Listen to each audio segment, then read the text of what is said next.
All right, so like imagine this. Okay, it's 2025. Trump is, gearing up for a second term as president, and out of nowhere, headlines explode talking about the U.S. like possibly using military force to take over the Panama Canal and Greenland. Yeah, it sounds like something out of like a wild alternate history, Exactly. but it really happened. Yeah, this was a real thing. And that's what we're going to be diving into today. So in this deep dive, we're going to try to figure out what led up to these really bold pronouncements from Trump. Yeah, and we're going to be looking at two news articles, one from CTV News and one from The Guardian. Okay, so we're talking about territories that belong to other countries. Right. And in the case of Greenland, not even like an independent country. Yeah. It was part of Denmark, which is like a long-standing U.S. ally. Right. So why would Trump risk creating these international incidents, especially with a second term on the line? Well, to understand that, I think we have to consider the context of Trump's foreign policy approach, right? Yeah. Which had always been characterized by this America First agenda. So he wasn't shy about challenging like long-standing diplomatic norms. Okay, so maybe this was just like classic Trump being Trump. Positive. Just shaking things up on the global stage to see what happens. Yeah, maybe, but I think these weren't just empty threats. Right. He backed up his words with concrete actions, especially when it came to the Panama Canal.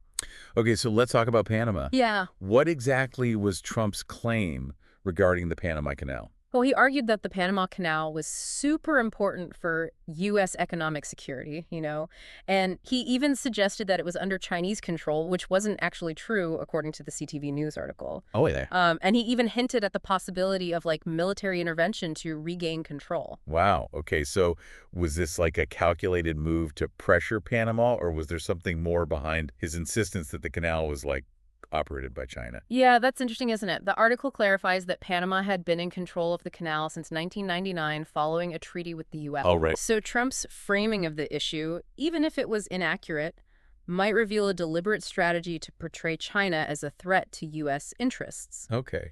even in situations where their involvement was minimal or non-existent. That's a really interesting point. Yeah. So how did Panama respond to these pronouncements? Were they, like, intimidated by Trump's saber-rattling? Not at all. Panama's president at the time, Molino, firmly rejected Trump's demands, Okay. emphasizing Panama's sovereignty over the canal. So it sounds like this was a major diplomatic clash. Yeah, it was. Didn't the U.S. have a history of intervention in Panama, though? They do. Didn't that add another layer of tension to this whole situation? Yeah, you're right. The U.S. invasion of Panama in 1989 to oust dictator Manuel Noriega was still a relatively recent memory for a lot of people. Right. So when Trump starts talking about military action, it naturally raised concerns in Panama and in the international community. Yeah, that makes sense. Yeah. So Panama was a firm no to Trump's ambitions. But then he shifts his focus to Greenland, another territory with strategic importance, but a very different set of circumstances. Exactly. And this is where things get even more interesting. Okay, I'm all ears. All right.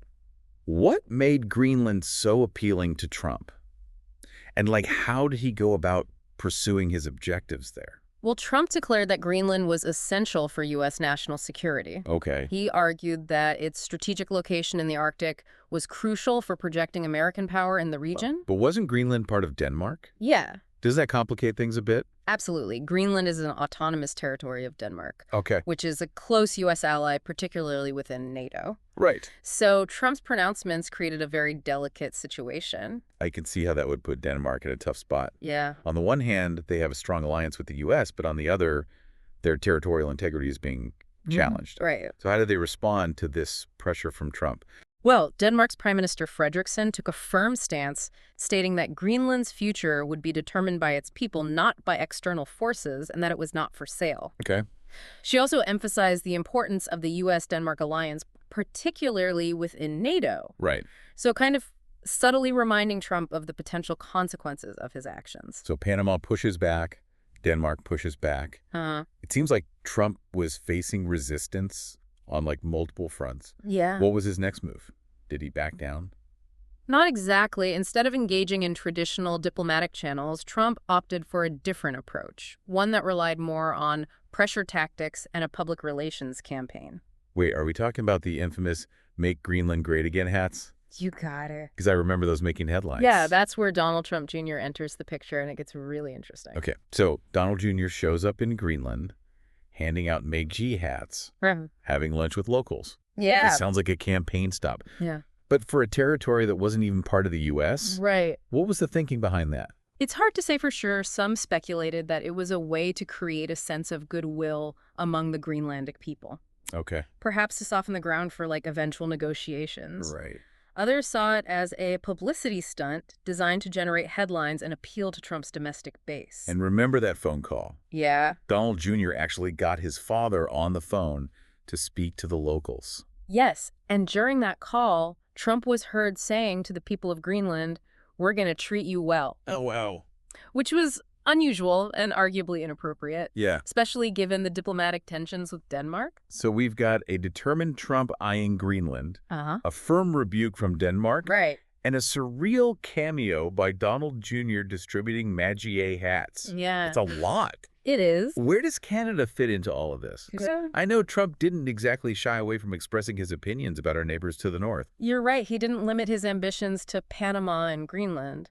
He also set his sights on Canada, but with a slightly different approach. Okay, let's talk about Canada. What was Trump's game plan when it came to our northern neighbors? What were his claims, and how did he go about pursuing them? Well, unlike with Greenland, Trump didn't talk about taking over Canada outright. Yeah. Instead, he floated the idea of Canada becoming the 51st state of the U.S. Oh, wow.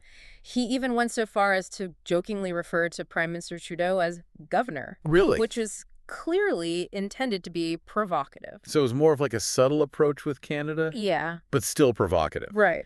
Did he offer any specific plans for how this 51st state thing would actually work? No, not really. Or was it just kind of a way to stir the pot? There weren't any concrete plans, and it's unlikely that Trump ever seriously considered the logistics or the political complexities of such a move. Right. It seemed more like a rhetorical tactic, Okay. perhaps to assert dominance or underscore his belief in American exceptionalism. But wasn't he known for using economic pressure as a tool Yeah, in his dealings with other countries? absolutely. Did he try that with Canada too? Yeah, he did. Just like with Denmark, Trump threatened Canada with very serious tariffs, claiming that Canada was overly reliant on U.S. military support and not contributing enough to their shared defense. So it's interesting how he used this economic pressure tactic with both Denmark and Canada, Right. but seemingly took a more friendly approach with Greenland. Yeah. Why the different strategies? It's a fascinating question. Yeah. Perhaps he saw Canada as more resistant to his overtures, given their strong national identity Right. and independent foreign policy. Yeah. Greenland, on the other hand, with its smaller population and dependence on Denmark, might have seemed like a more attainable target, Okay. where a charm offensive could potentially sway public opinion. So we've got Trump making these bold claims about Panama, Greenland, and Canada, Yeah. each with a slightly different approach. Right. But what was the overall impact of these pronouncements? Did they actually achieve anything, or did they just damage U.S. relations with these countries? Well, in terms of concrete gains, it's clear that Trump didn't achieve his stated objectives. Right. He didn't acquire any new territories, Right. and his actions undoubtedly strained relationships with key allies. But did these pronouncements have any lasting effects on the global stage? Yeah. Did they change the way other countries viewed the U.S., or did they embolden other leaders with similar ambitions? That's where things get really complex. Okay. While Trump's actions were widely condemned, they did expose some of the underlying tensions and anxieties within the global order. Yeah.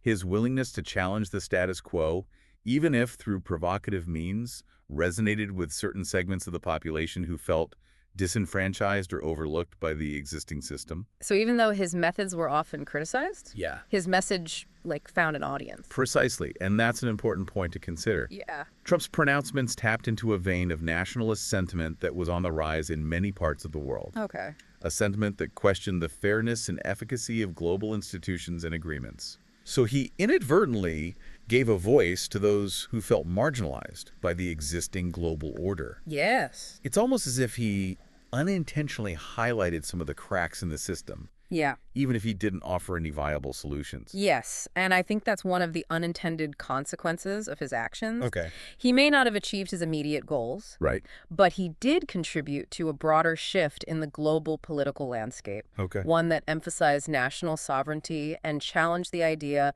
of a rules-based international order.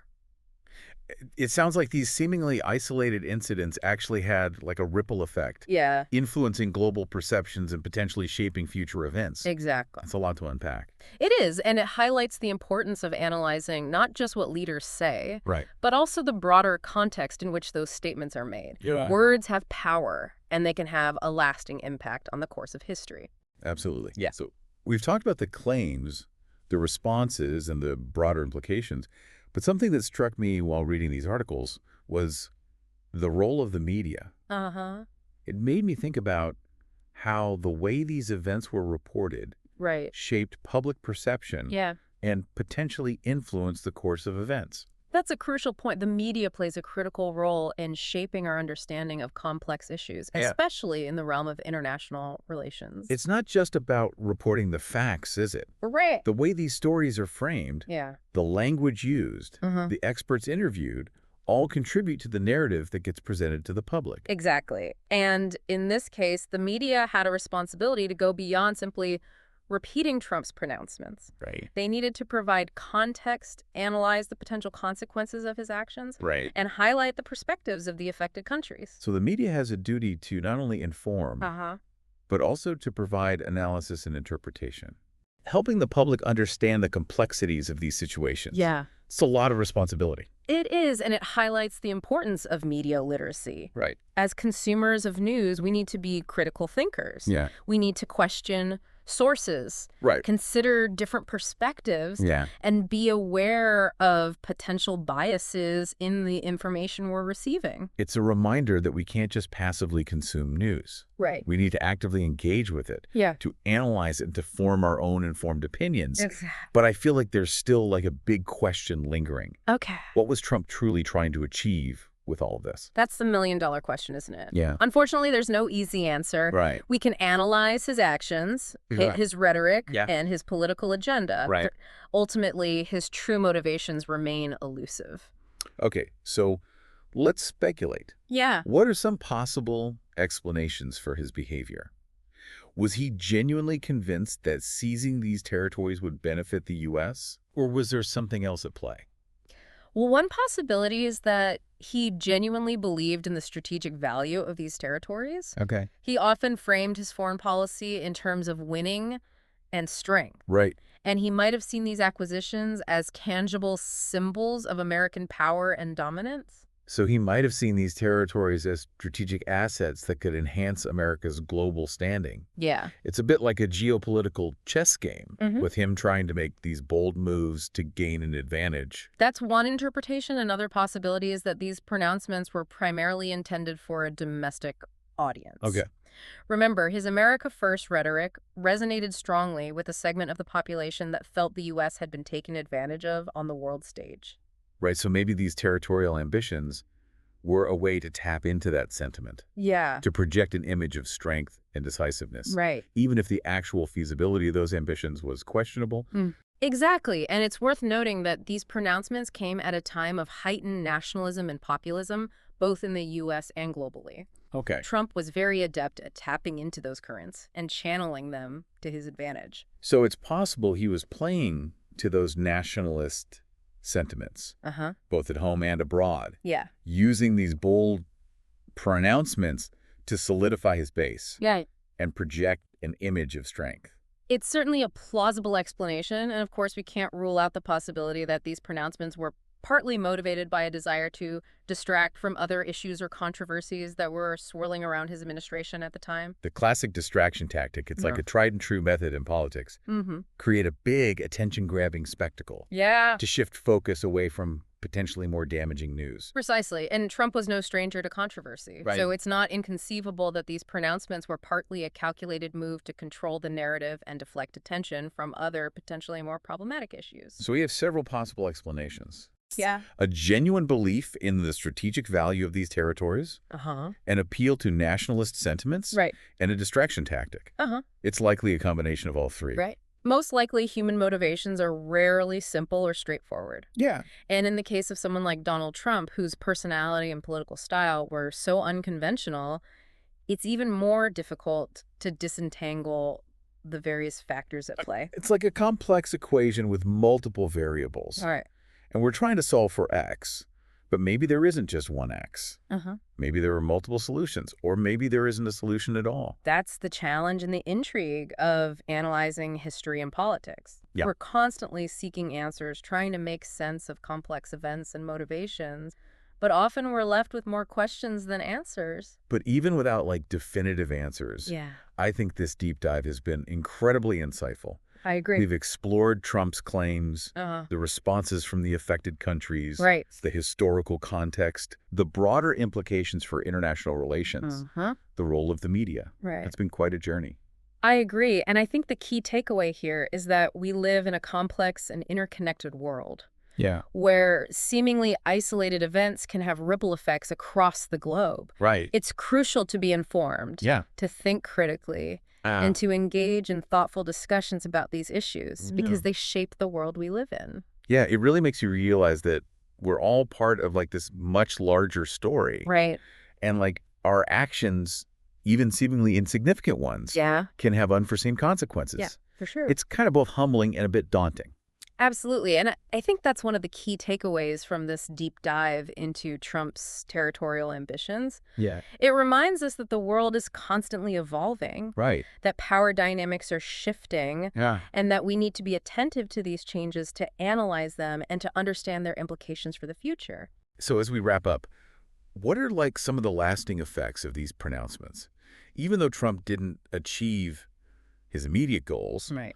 did his actions have any long-term consequences for U.S. foreign policy or the global order? Well, even though these specific incidents didn't result in any immediate changes on the map, Right. they did contribute to a climate of distrust and uncertainty in international relations. Okay. Trump's willingness to challenge long-standing norms and agreements, to use aggressive rhetoric and economic pressure tactics, created a sense of unease among allies and adversaries alike. So it's like he shook the foundations of the global order, Right. even if he didn't topple the whole structure. Exactly. And that shaking that disruption had lasting effects, Yeah, even if they weren't immediately apparent. precisely. And it's important to remember that these events didn't occur in a vacuum. Right. They were part of a broader trend of rising nationalism, populism, and protectionism that was sweeping across many parts of the world. Yeah. Trump's actions, while controversial, Yeah. resonated with those trends. Yeah.